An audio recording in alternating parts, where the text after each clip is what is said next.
very good morning to all the students of class 8. So, in the previous class we had discussed the whole numbers and integers for commutative property. Commutative property के लिए हमने whole numbers और integers को discuss कर लिया था. Today we will discuss it for rational numbers. आज हमें rational number के लिए discuss करना था. तो होप सो आपको समझ में आ गया होगा कि हमें क्वेश्चंस को कैसे क्या डिस्कस हम कर रहे थे, प्रॉपर्टी फॉलो करती है या नहीं, कैसे हमें फाइंड आउट करना है. So what was the commutative property. Commutative property क्या थी कि अगर हम किसी पर्टिकुलर टू नंबर्स के बीच में कोई भी ऑपरेशन करा रहे हैं और उसके रिवर्स ऑर्डर पर जो वही ऑपरेशन है उसे रिपीट कर रहे हैं और हमें LHS और RHS कैसे मिल रहे हैं, इक्वल मिल रहे हैं. So what we can say that that particular number follows our commutative property. वो पर्टिकुलर नंबर जो है हमारे पर्टिकुलर नंबर जो है हमारा वो कम्यूटेटिव प्रॉपर्टी को फॉलो करता है. तो हमने होल नंबर्स और इंटीजर्स के लिए डिस्कस कर लिया था. Today will discuss it for rational numbers. So rational numbers के लिए फर्स्ट हम एडिशन के लिए डिस्कस करते हैं अपने कम्यूटेटिव प्रॉपर्टी को. तो कोई भी टू रेशनल नंबर ले लीजिए. यहाँ पर एग्जाम्पल दिया है -2/3 एंड 5/7. -2/3 और 5/7 को आप ऐड करेंगे तो आपका एडिशन आप जानते हो. अगर रेशनल नंबर्स में डेनोमिनेटर सेम नहीं है तो उनको हम सेम बनाते हैं with the help of LCM. LCM से हमने डेनोमिनेटर को सेम बनाया और उसके बाद हमने परफॉर्म किया अपना addition. So what will get here 1/21. ये 1/21 कैसे आएगा देखिए. -2/3 प्लस 5/7 हमें करना है.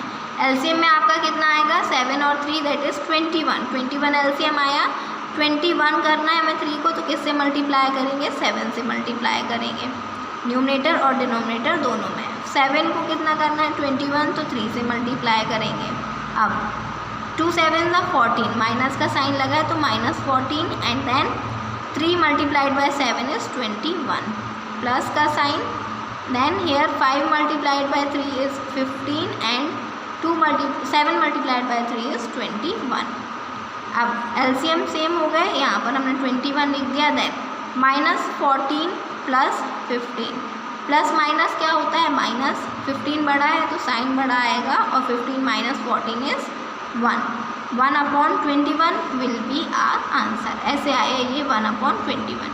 तो यहाँ पर आ गया 1/21. सिमिलरली हमें क्या ऐड करना है 5/7 को ऐड करना है -2/3 से.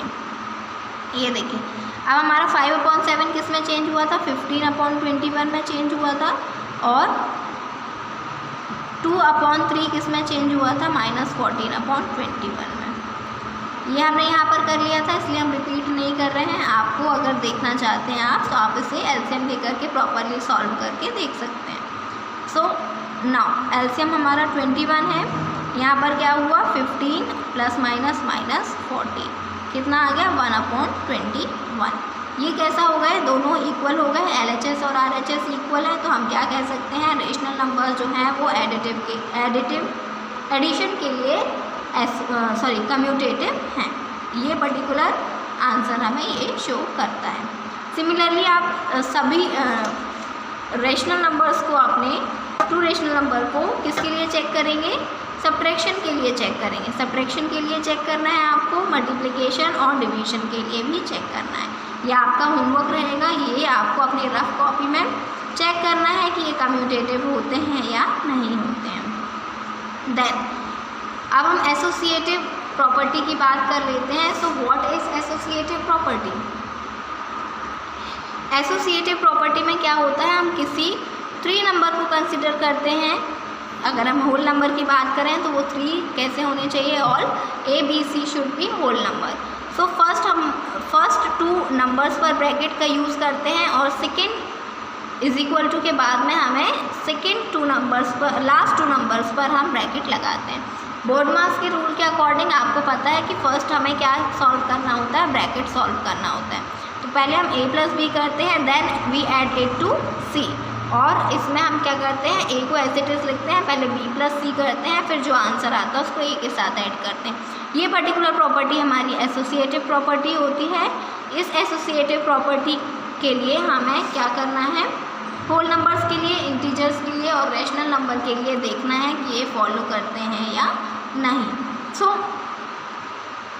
होल नंबर्स के लिए हम देखें तो एडिटिव जो हमारा एडिशन है वो एसोसिएटिव होता है, सब्ट्रैक्शन के लिए नहीं होता है, मल्टीप्लिकेशन के लिए होता है और डिवीजन के लिए नहीं होता है। आप ये अपने रफ कॉपी में करके देखेंगे कि कैसे होता है और कैसे नहीं होता है, ये आपके होमवर्क है। सिमिलरली आपको इंटीजर्स और रैशनल नंबर्स के लिए भी इसको फाइंड करना है कि ये आपके होते हैं या नहीं होते हैं, और पर्टिकुलर टेबल आपको बनानी है। देखिए ऐसे आपको टेबल बनानी है, associative for addition, subtraction, multiplication और डिवीजन। रैशनल नंबर क्या एडिशन के लिए एसोसिएटिव होते हैं? सो यस, ये हमारे एडिशन के लिए एसोसिएटिव होते हैं, तो यहाँ पर आ जाएगा यस। देन सब्ट्रैक्शन के लिए होते हैं क्या? तो नो, सब्ट्रैक्शन के लिए नहीं होते। देन फॉर मल्टीप्लिकेशन होते हैं, यस, मल्टीप्लिकेशन के लिए एसोसिएटिव होते हैं रैशनल नंबर्स। देन डिवीजन के लिए हमारे नहीं होते हैं। फॉर इंटीजर्स, इंटीजर्स के लिए होते हैं, एडिशन होता है, तो यहाँ पर आप क्या लिख लेंगे? यस। यहाँ सब्ट्रैक्शन के लिए नहीं, मल्टीप्लिकेशन के लिए होता है, डिवीजन के लिए नहीं होता है। ये आप ट्राई करके देखेंगे, ये आपके लिए ही है। हमने आपको प्रॉपर्टी समझा दी है, आप प्रॉपर्टी को एग्जाम्पल के थ्रू आपको ये सेटिस्फेक्शन लेना होगा कि ये ऐसा होता है या नहीं होता है। सिमिलरली होल नंबर्स के लिए एडिशन के लिए होती है, सब्ट्रैक्शन के लिए नहीं होती।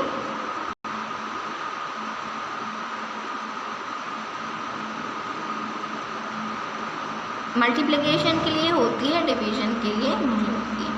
नेचुरल नंबर्स के लिए आपकी बुक में नहीं दिया है, नेचुरल नंबर्स के लिए आप फाइंड करेंगे ये होती है या नहीं होती। तो नेचुरल नंबर जो है वो होल नंबर्स के जैसे ही फॉलो करेंगे, आप इसको फाइंड करेंगे कि ये होते हैं या नहीं होते हैं। इसके बाद आपके सर्टेन आइडेंटिटी दी है, that is the role of zero. Role of zero हमारे लिए किसके लिए इम्पॉर्टेंट होता है? एडिशन के लिए इम्पॉर्टेंट होता है। ये आप टिक कर लेंगे, आपकी बुक में पेज नंबर 11 में गिवन है, additive identity of integers and whole number as well as. यहाँ से टिक करेंगे। Zero is called the identity of addition of rational number, और ये एडिटिव आइडेंटिटी होती है इंटीजर्स और होल नंबर के लिए भी।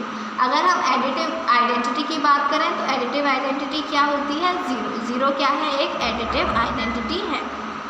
Then role of one in multiplication. Multiplication में हम देखें तो वन क्या है? मल्टीप्लिकेटिव आइडेंटिटी है रैशनल नंबर्स के लिए। अब इसको हम एडिटिव और मल्टीप्लिकेटिव आइडेंटिटी क्यों कहते हैं ये डिस्कस कर लेते हैं।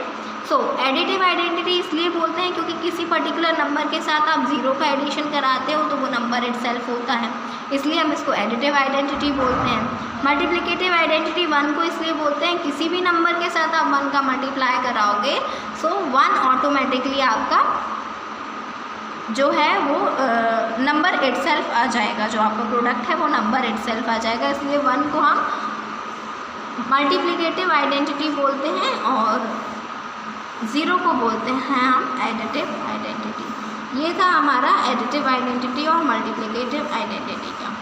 देन नेक्स्ट टॉपिक है आपका नेगेटिव ऑफ अ नंबर। किसी भी नंबर का नेगेटिव को हम क्या कह सकते हैं, और किसी भी नंबर का नेगेटिव निकालना या एडिटिव इन्वर्स निकालना सेम ही है। किसी भी नंबर को आप, अगर वो 1 है उसको आप एडिटिव इन्वर्स उसका क्या हो जाएगा? -1। अगर वो नंबर -1/2 है तो उसका एडिटिव इन्वर्स क्या हो जाएगा? 1/2। मतलब नंबर अगर आपका पॉजिटिव है तो उसको आप नेगेटिव कर देंगे, नेगेटिव है तो पॉजिटिव कर देंगे, इसी को हम क्या कहते हैं? एडिटिव इन्वर्स कहते हैं। सो इसके बाद एक और टर्म है आपका जिसको हम रेसिप्रोकल कहते हैं। What is reciprocal? तो किसी पर्टिकुलर रेशनल नंबर को अल्टर कर देना, जो न्यूमरेटर में लिखा है उसे डिनोमिनेटर में ले आना, और जो डिनोमिनेटर में लिखा है उसे न्यूमरेटर में ले आना, उसको हम क्या कहते हैं? रेसिप्रोकल कहते हैं। So what is reciprocal?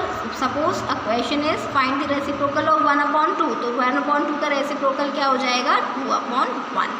ये आपको ध्यान रखना है। So for today we'll discuss till here only. In the next class we will discuss the distributive property, and in the next class we will start our exercise portion also. So आपको अपनी copy prepare करनी होगी. अगर अभी आपने bye कर ली है तो ठीक है, और नहीं की है तो आप बाय कर लेंगे, because from the next class we will doing our exercise portion. So thank you for today's class.